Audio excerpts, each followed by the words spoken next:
Estamos agora iniciando o bloco 2 do vídeo 4. Esse bloco 2 ele vai valorizar a leitura complementar do tópico da lógica ternária.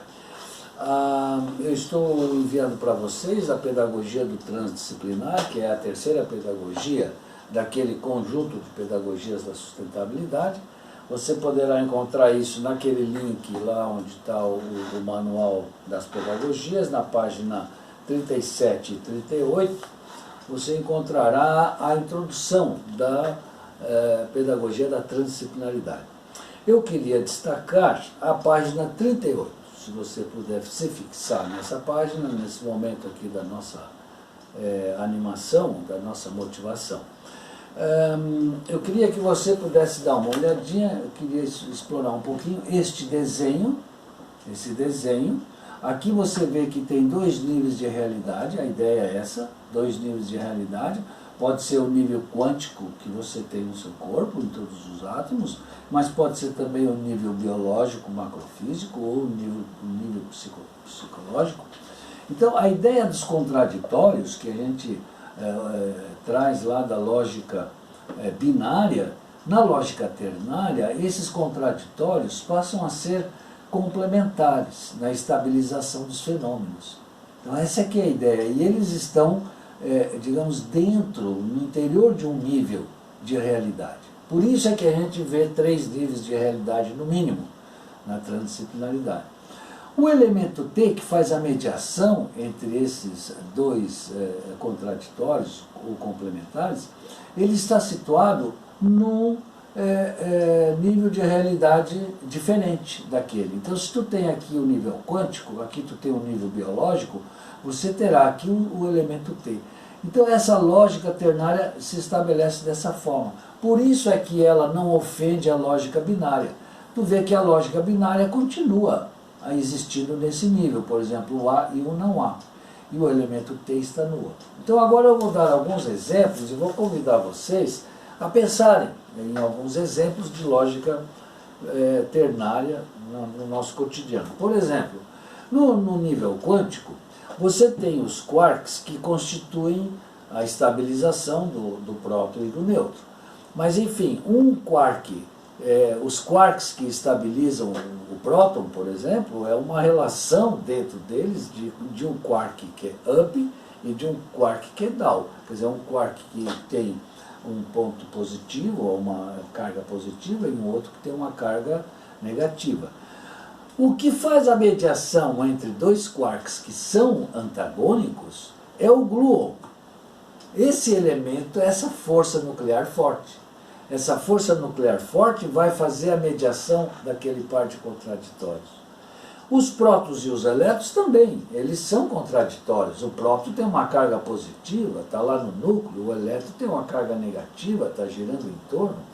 Mas os átomos, eles dão essa ideia de que da relação entre nêutrons, prótons e elétrons surge o átomo. O átomo é, portanto, o elemento mediador da compreensão daqueles par de contraditórios.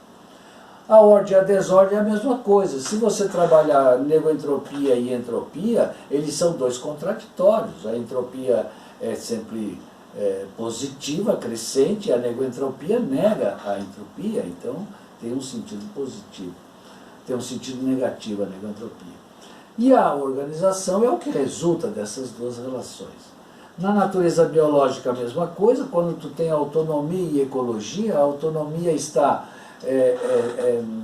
dentro dos espaços protegidos da vida, como a gente já comentou, e a ecologia é o ambiente no qual essa autonomia desenvolve o seu viver. A autoeco-organização é aquilo que emerge tanto da autonomia quanto da ecologia. Na natureza humana, você pode ter aqui uma clareza que vai ficando cada vez melhor. Por exemplo, o feminino e o masculino. Ora, feminino é feminino, masculino é masculino. Mas quando você trabalha a ideia de humanidade, você verá que tanto no feminino quanto no masculino, você tem humanidade. Então a humanidade é esse elemento T que transcende tanto do feminino quanto do masculino. Se o masculino perde a sua característica humanizadora, pois bem, aí você tem um contraditório que já não consegue mais resolver. Se o feminino perde a sua característica humanizadora, também aí você perdeu a relação transdisciplinar. Quando tu tem a sociedade e a cultura, toda a sociedade humana tem uma cultura, que são os valores que ela pratica. Pois bem, o espírito humano, a ideia de espírito humano é a que transcende. Se uma sociedade perde a sua perspectiva de espiritualização, bom, ela está ficando, ela está deixando de ser uma sociedade de humanos, está sendo uma sociedade de outra coisa. Então, a cultura é a mesma coisa. Se nós temos uma cultura que só valoriza a individualidade, a materialidade, o enricar, é uma cultura que perdeu a sua noção de espiritualização. Então, esse espírito aí nos permite ver que existe um elemento T que transcende. Quando você trabalha, por exemplo, na cultura, ou na sociedade mesmo, a ideia do amor, quer dizer, a indiferença e o amor são os elementos contraditórios. Quando você tem uma prática de indiferença, seja com a natureza, seja com as pessoas, é porque você não reconhece tanto uma quanto a outra como legítimas. E o amor é exatamente o contrário.